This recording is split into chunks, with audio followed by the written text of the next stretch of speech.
Voici la troisième partie de mon histoire, et si tu n'as pas encore suivi les deux premières parties, je t'invite vraiment à t'abonner à la chaîne Lucas of God, à activer la cloche de notification et à aller les regarder via les liens dans la description. Chaque étape compte pour comprendre ce que Dieu est en train de faire. Je vais être honnête avec toi. Même quand on aime Dieu, même quand on lui fait confiance, il arrive un moment où la fatigue parle plus fort que la foi.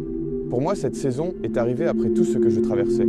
Les années passaient, les efforts s'accumulaient et malgré ma fidélité, malgré mes prières, rien ne semblait encore se concrétiser.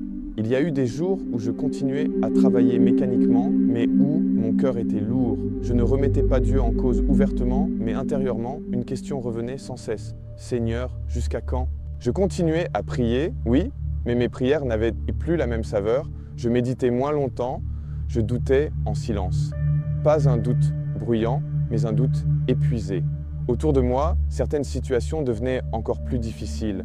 Voir des personnes moins qualifiées évoluer, être promues, reconnues, pendant que moi je restais au même point, faisait mal. Je me sentais invisible, sous-évalué. Et pour la première fois depuis longtemps, une petite voix a commencé à murmurer « Et si tu t'étais trompé? Et si Dieu n'intervenait pas cette fois ?» C'est là que j'ai compris quelque chose d'important. Même les serviteurs fidèles traversent des moments de fragilité. La foi n'est pas l'absence de combat, c'est le choix de ne pas abandonner pendant le combat. Ce qui m'a sauvé dans cette période, ce n'est pas une grande révélation spectaculaire, ce sont les petites choses. La méditation quotidienne de la parole, un verset lu au bon moment, un chant qui revenait sans cesse dans mon esprit, et surtout, les frères de l'Église.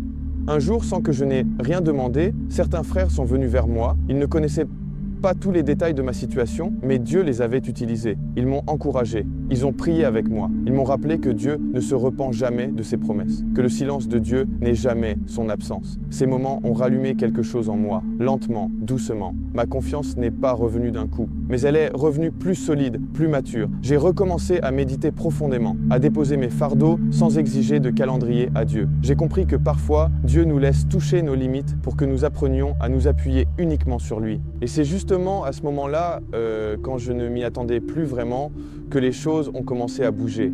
Pas encore de façon visible, pas encore officiellement, mais des signes, des détails, des conversations inhabituelles, des portes qui semblaient jusque-là verrouillées et qui commençaient à grincer. Je ne savais pas encore que j'étais à l'aube d'un tournant. Je ne savais pas que Dieu était sur le point de faire quelque chose qui dépasserait tout ce que j'avais imaginé.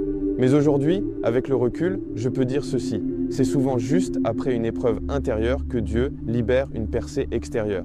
La quatrième partie sera la plus forte, celle où Dieu va renverser la situation, confondre les logiques humaines et révéler pourquoi il a permis chaque étape. Si tu veux voir comment l'Éternel transforme une saison de précarité en position stratégique, abonne-toi à Lucas of God, active la cloche de notification et reste connecté. Parce que quand Dieu décide d'agir, tout peut changer en un instant.